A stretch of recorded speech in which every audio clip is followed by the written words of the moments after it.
In that forsaken place, blood must spill. Blood of your fellows.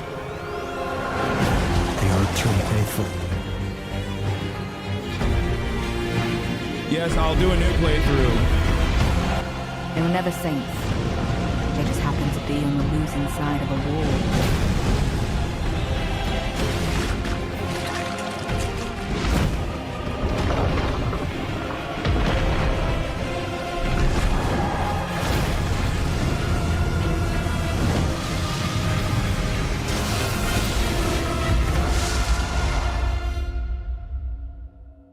No, I'll do a new playthrough Mother. up to the point of the DLC, because usually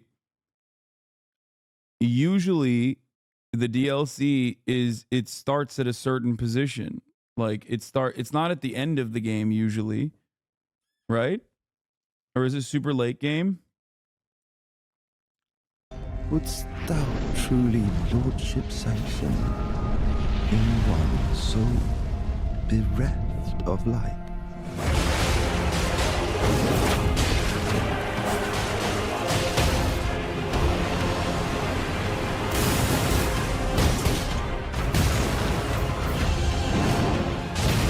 I presume you, too, are keen to know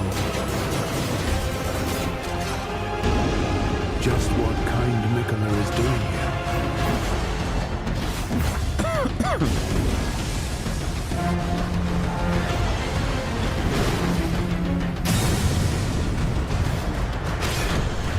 Those stripped of the grace of gold shall all meet death. Is this a good? The embrace of restless flame. Come now. Touch the withered arm and travel to the realm of shadow. I will not be far behind. May we meet again. Holy shit. It seems like it starts at Mox Palace, which can either be early/late game. Early game if you do PvP and unlock the portal that way, or late if you wait until the frozen mountain to find the portal. In the most From Software fashion, I suspect that this will be significantly harder. It feels like this is a full-blown game. Like it's giving Shadow Hunt. Is that what it was called?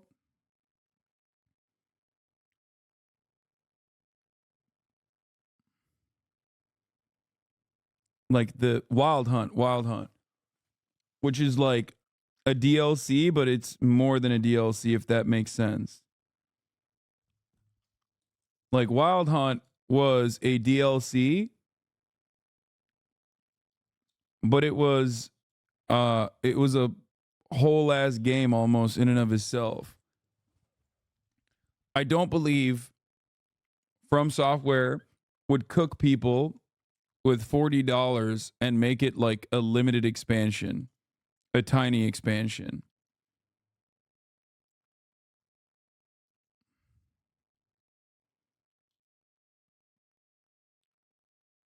DS3 DLC was stupid fucking hard. I think Miyazaki said this will be the size of Limgrave or larger.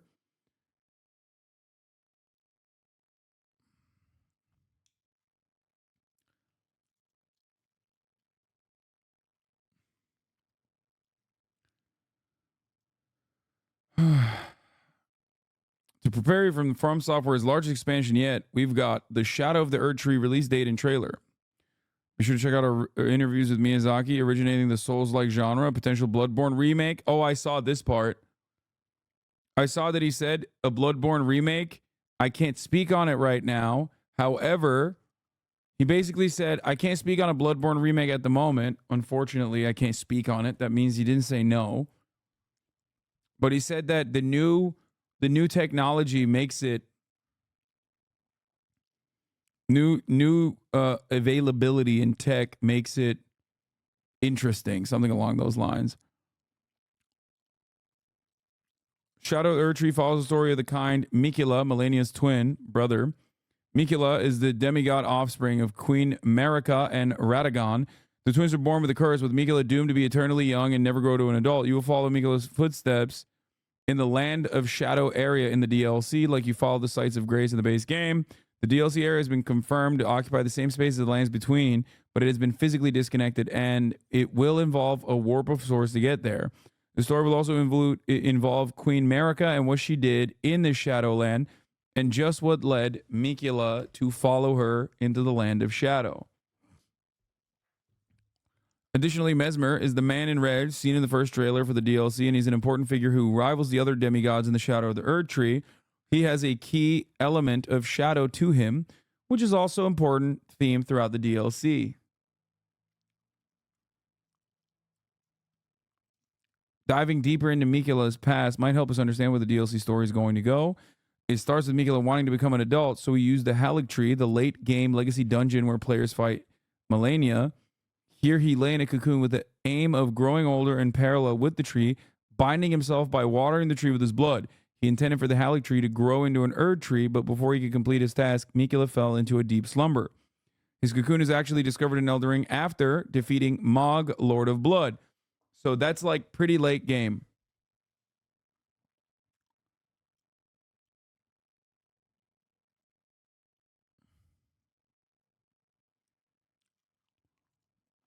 Mog stole the cocoon, morphed into blood, entered it. To be fair, by the way, I did play a very different game than the one that is now available with all of the fucking nerfs that came. Like when I played Elden Ring, I feel like it was a ginormously different game. People who beat the game 1.0 with Mimic Terror are sweating. Yes, I'm people that you are mentioning. I had the Rivers cheese at the time. I had the Mimic cheese at the time. Or no, it wasn't even Rivers. Rivers is for PvP. I did Moonveil, I think, right? I did all the fucking cheeses. No, I did Rivers for... I did Rivers specifically for PvP when I was cooking everybody. I was a Moonveil Andy for most of the game. Now, usually they fucking kill those cheeses pretty quickly. Didn't you pre-nerf Redondo? Yes, I did. I think I did. Pretty sure I beat Radon before they nerf Radon, but that doesn't mean anything. That's just one thing.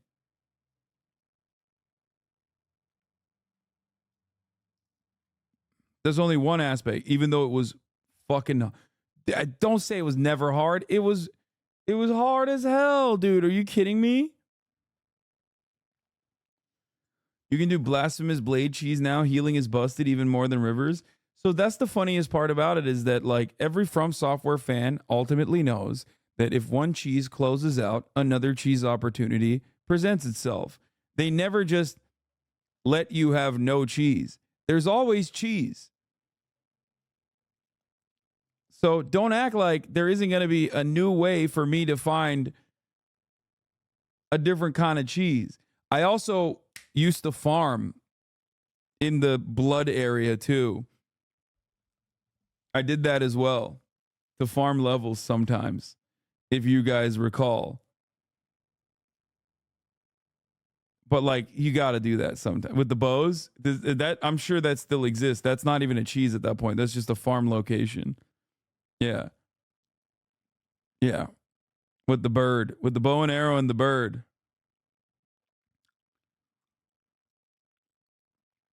The only people that don't cheese are people who basically put handicaps on themselves. People that go around and are like, I'm going to finish the game without a single hit. Or I'm going to finish the game. I'm going to fucking finish the game by only using punches or some shit. You know what I mean? Like no hit runners, stuff like that. Or people that are like, I'm going to finish the game by using a fucking flute somehow. Everyone else, let's be real, everyone else in the From Software fandom, if you're calling Caelid the blood location, you're fucked, brother. I don't think it was Caelid. I think it was somewhere. Was it Caelid? No, Caelid is Ohio. This was in the other area. Yeah, it was Mog's Palace.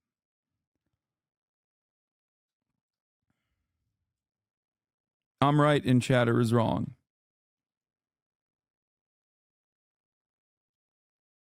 If you just explore a good amount, the game is designed for you to overlevel. Yes. They modded bosses to be invisible. Wait. Yeah.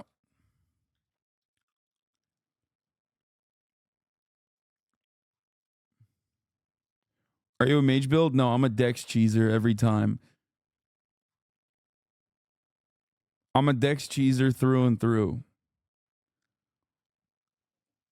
Kaled is Ohio. Kaled is better farming where you kill the homunculus guys. They're so slimy. Someone beat the game using their mind. Yeah, that's what I mean. It's just like there's fucking insane stuff out there. I'm Zoe Dillahunty-Light, and I have a feast, nay, a banquet for you today, as we at Eurogamer got an exclusive interview with Hidetaka Miyazaki of That's crazy. FromSoft. We got the chance to pick his brains about the new Elden Ring DLC, Shadow of the Erdtree, and the Bloodborne... We let strength users get away with claiming they're anti-cheese for too long. I agree. The only From Software fans that claim that they never cheese are strength builders. And to be fair, they cheese too. Everybody does. Remaster we're all craving. FromSoft boss Hidetaka Miyazaki told our deputy news editor, Ed Nightingale, that this is the biggest expansion the company has ever worked on. Judging from the trailer, as many suspected, Shadow of the Erdtree will follow the story of Miquella, Malenia's brother. There's also mention of the Realm of Shadow accessed through Miquella's withered arm that Mog was guarding, perhaps hinting at the new area we'll all be exploring. Further, we see a variety of new environments, haunted grasslands, fiery caverns, mystical ruins, as well as some magnificently terrifying new bosses. Strength is how the game Let's is get truly meant to be started with played. the Shut interview, up. shall we? Shut up. Don't say stuff like that. Because if that was the fucking case, if that was the case, then there wouldn't be so many different builds, okay? This is the attitude of a pure strength guy who says, "Oh, mages are cheesing," which is true, by the way. Dex builds are not cheesing, but mages are cheesing. Okay? If you use magic, you are a cheater. You're playing a different game. You're playing a different game. It's just not From Software. That's it. It's not a From Software game. Oh, look at me. I'm fucking standing from afar and just fucking blasting. They put dex builds in the game because there's no easy mode? No, they put the fucking mirror thing, whatever, the clone.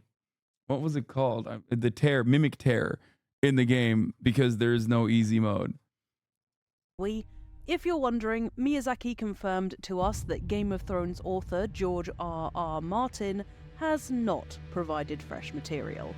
As for George's involvement, essentially it is the same as it was with the base game. Do you like this game more than Sekiro? For me, nothing tops Sekiro. No, nothing tops Sekiro. But Sekiro also is the hardest From Software game. Said Miyazaki. The DLC Shadow of the Erdtree is based on one part of that original mythos that he penned for us. It's not a brand new mythos that he's written specifically for Shadow of the Erdtree.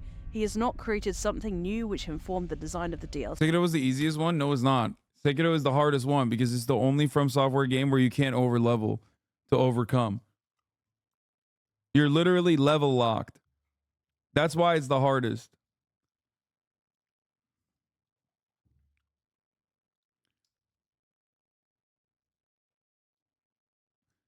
Every From Software game, still, with the exception of Sekiro, allows you to level up, to overlevel. Oh, you can't overcome this one area?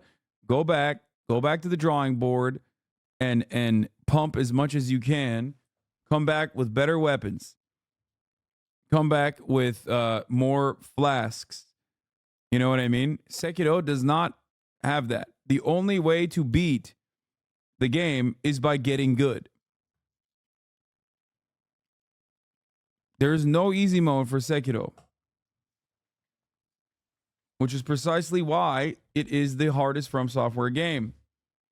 Yeah, Sekiro is the hardest because there's only one way to play. You learn to parry or you do not succeed in the game. There's no cheese builds or anything. You get good or you lose. Exactly. Which is why I think it's the best one. I love it. It's one of the greatest games I've ever played.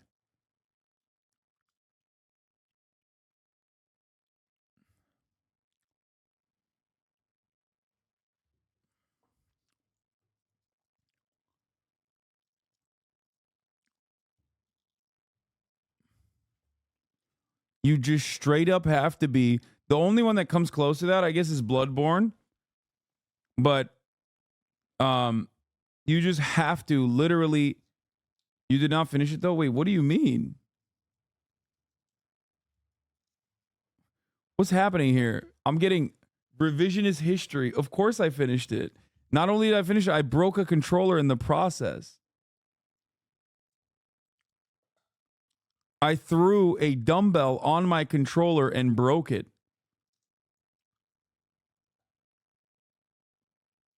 People who enjoy Sekiro are masochists? No, it's just people who enjoy Sekiro. Did you beat Owl 2? Yes, bro. I don't even think Owl 2 was that hard. I think Owl 1 was harder.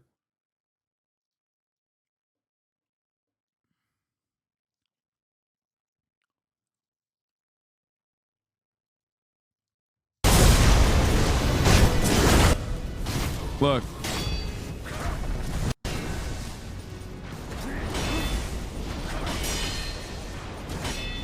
No room for mistakes. Except for that one. And then that's it.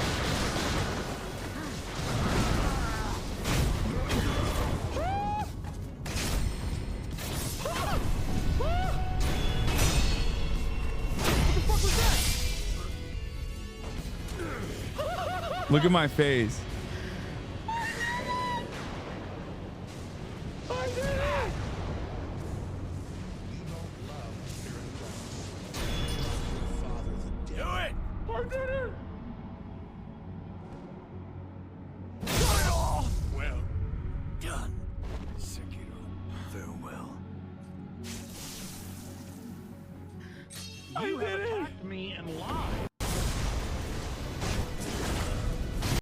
Nothing comes close to this feeling.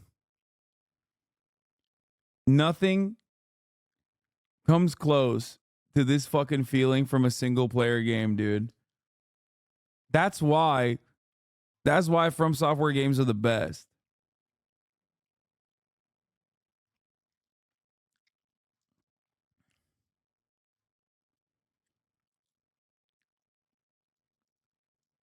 There's literally wrong Persona 5 Valentine's Day. No, the dopamine that you get, from doing this is like unmatched in single player games.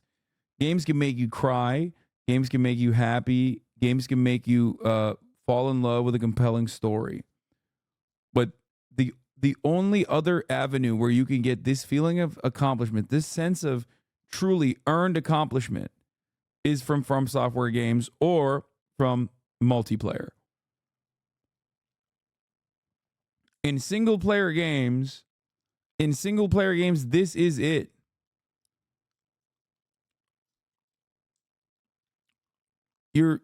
I remember talking about it. It's like where From Software games made me realize how I manage conflict.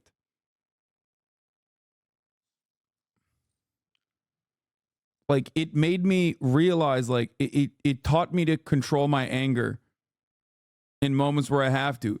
It makes you literally learn. It makes you literally learn how to manage through the anger that you have. Yes, you're not just playing the game, you're fighting yourself. Absolutely.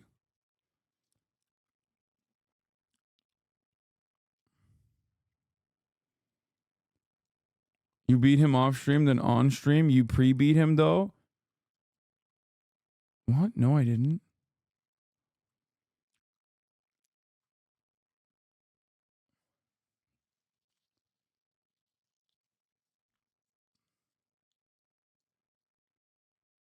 Also, it still doesn't matter.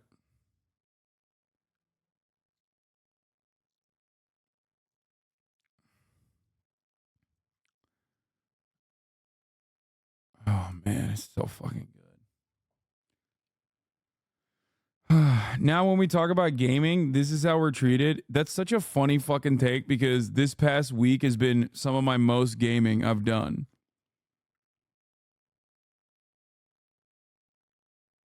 And you're only saying, you saying that in this chat basically means that you're just not here while I'm gaming. I do it every night. I do it for hours. I game for hours. DLC. It's simply another part of the original story that we thought fit to tell as a new expansion. So, what can we expect from Shadow of the Erd Tree? Compared with previous games, Miyazaki said this DLC is our largest expansion to date in terms of overall volume. Miyazaki told us that, in terms of where the game takes place, it's a brand new area of a brand new map which includes a structure similar to what you find in the base game with field areas, legacy dungeons, and other dungeons of various scale. The map is going to be huge. In Miyazaki's words, in terms of pure surface area, you're going to be faced with something larger even than Limgrave in the base game. FromSoft has also developed its approach to field design. Concerning the world, Miyazaki told us that while the overall structure is the same, while we have these open field areas, we have the legacy dungeon areas, and the general divide between these areas is quite distinct. This time, we wanted to go more in depth, he said, and bring a more dense and richer level design, which brings these types of layout together a little more seamlessly. So there won't be, hopefully, as distinct a divide between these areas this time. There, of course, will be large open areas there, of course, will be legacy dungeons, but we've also experimented with something a little more in between these as well, to bring up more diverse gameplay experiences. Further, there will be over 10 new boss fights, plus plenty of new weapons, new equipment, and new skills to find. And 8 new weapon categories have been added to account for the new weapon types, which begs the question, what could they possibly be?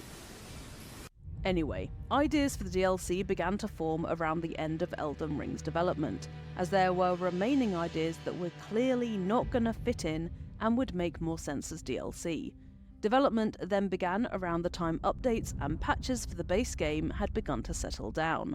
Expansions for previous FromSoft games are notorious for upping the difficulty, Bloodborne's The Old Hunters especially. When we asked about the difficulty spike in light of The Old Hunters, Miyazaki stated that in terms of raw power meters and difficulty level, you could say Shadow of the Erd Tree is on a similar footing with the endgame of Elden Ring. As to our general approach to the level of challenge, this has not changed from how we approached the base game. A new element of progression unique to this DLC area has also been implemented, which further heightens player. I think I solidified myself as a legacy legendary gamer when I fucking basically one-tap Margit. Well, how many tries did it take for me to take down Margit? I remember it being like,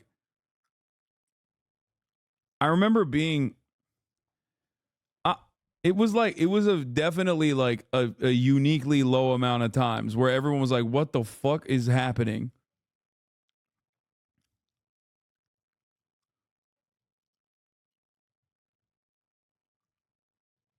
This is ahistorical. Give me a break. The only break you get is at the top of the hour when there's a 3-minute ad break. Okay.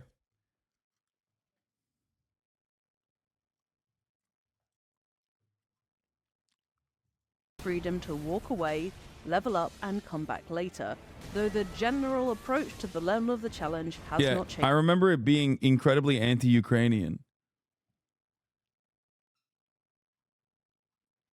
Because I was raising money for Ukraine at the time. And I was planning to donate per death. And then I like clapped Margit. And then the second boss after him too, I forget what his name was. And then everyone was like, what the fuck are you doing? You're not dying. So then I went and then I died 1,000,000 times to that one like over-leveled demon in the fucking main area. And it pissed me off.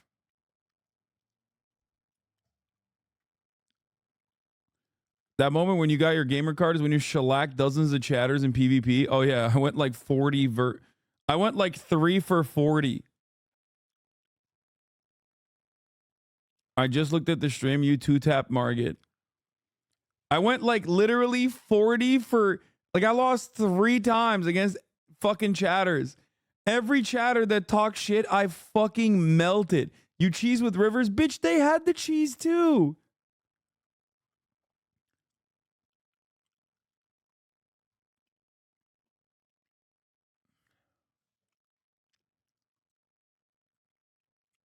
Now we're talking about look at the copium. Look at the copium. Look at the copium. Look at the fucking copium. People saying, oh, you mimic Tard, you mimic cheese. It's like, bro, I PvP'd. Hasanabi takes on Margit, does the unbelievable with ease. Pee. Get those fucking bets in, boys. Get those bets in, boyos. It's Margit time. Yeah, we had the fails of here.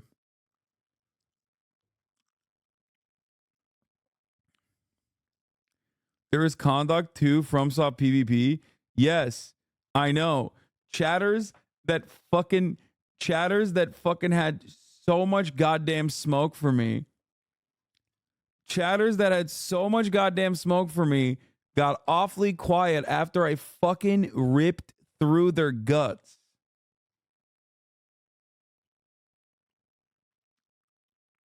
Chatters would attack me in the middle of emoting and still get, and they would still lose. Changed one bit. Miyazaki explained that we wanted to provide these challenging encounters and these menacing threats. And in order to do that, we wanted to give the player a lot of freedom of approach.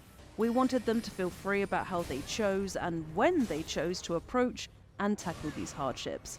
And I think Melania was one major example in the base game. She is an extremely tough boss battle, but she's also optional. So, players who look for that sort of challenge in our games will find a challenge on equal footing in the DLC as well.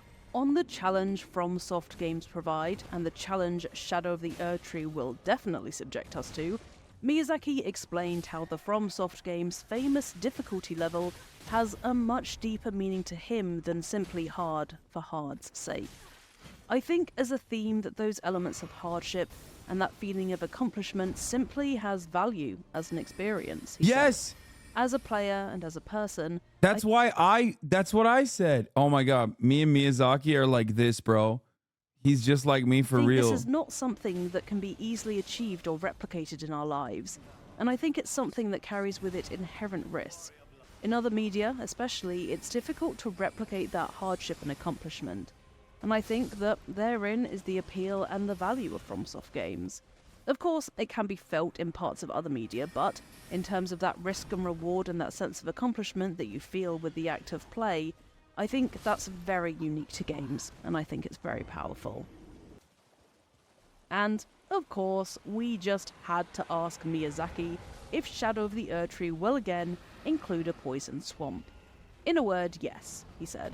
But this was actually a point of introspection for me after creating the base game.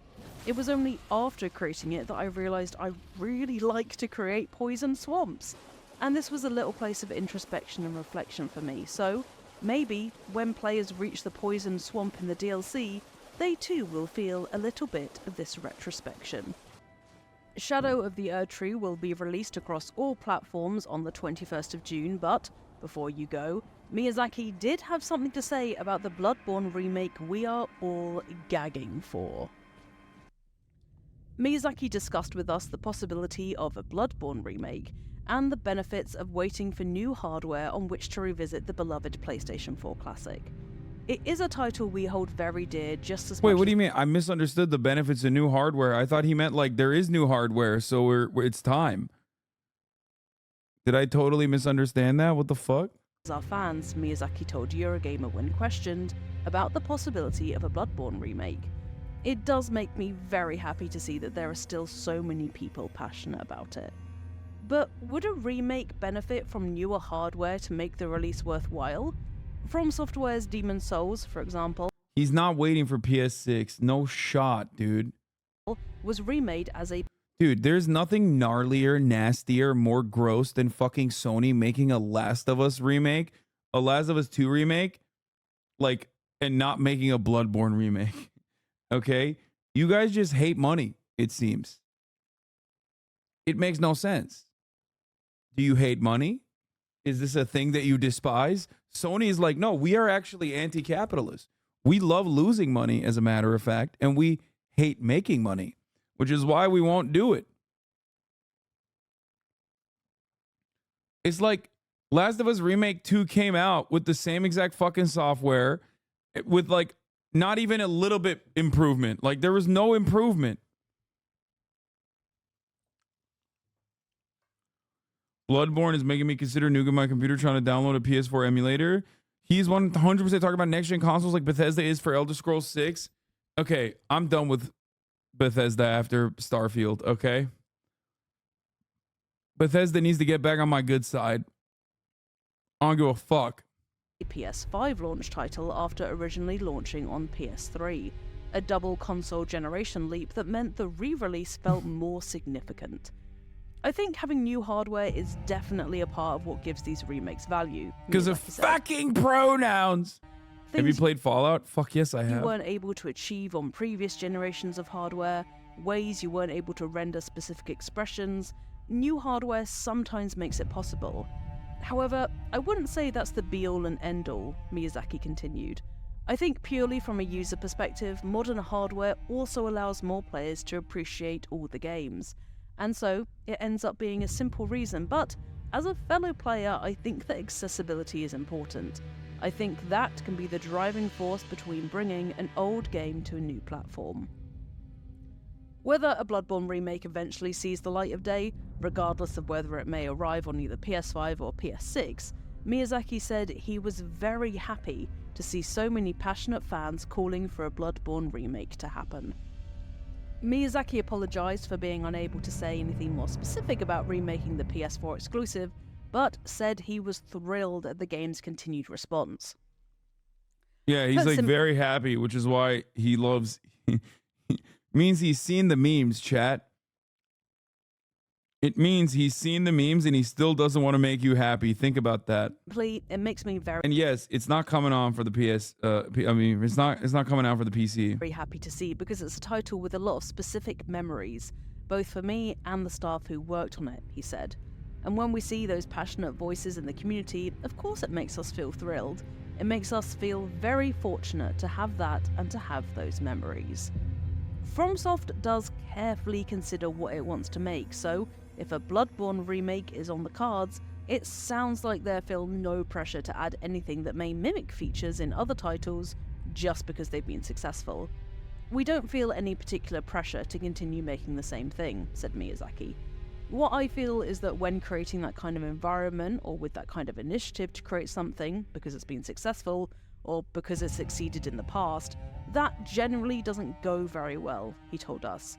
What we have seen is that players seem to enjoy our games, and so they're giving us the chance to continue making what we enjoy and what we like. And why are remakes so popular nowadays? Is no one asking for Bloodborne 2? Well, the reason why no one's asking for Bloodborne 2 is because people are being realistic. Obviously, Bloodborne 2 would be better, but it's just like, it's going to take a fucking long-ass time. Helps us to not have that feeling of being trapped.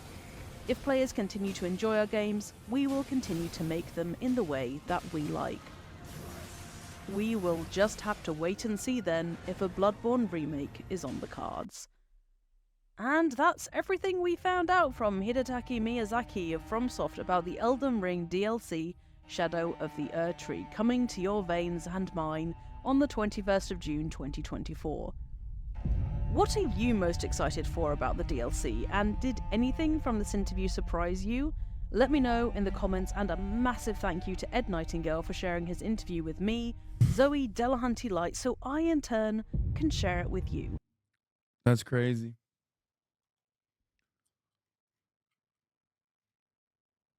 Official gameplay reveal. Isn't there also a trailer or just a gameplay review?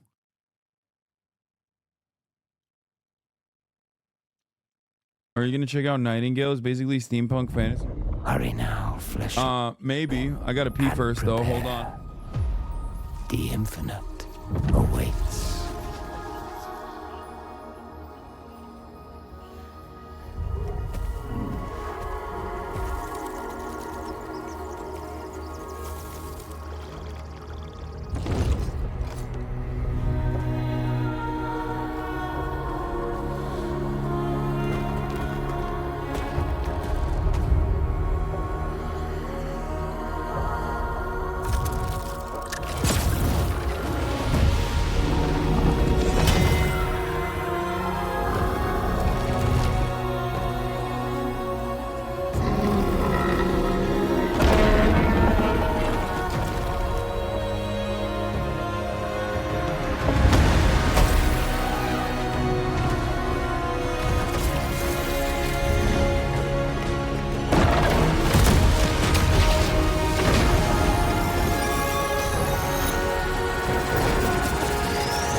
Save yourself. Survive the realms. And rebuild all that has been lost.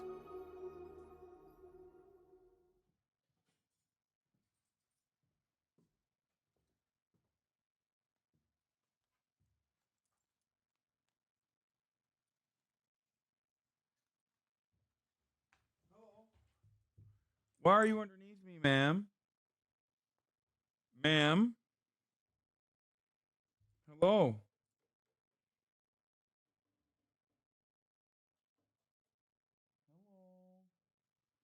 Hello? Ugh.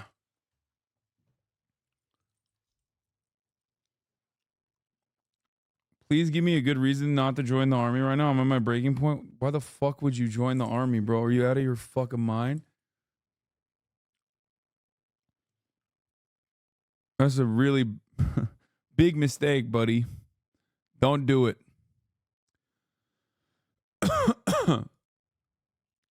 Oh, here, I wanted to do Helldivers lore and also the Borderlands movie as well.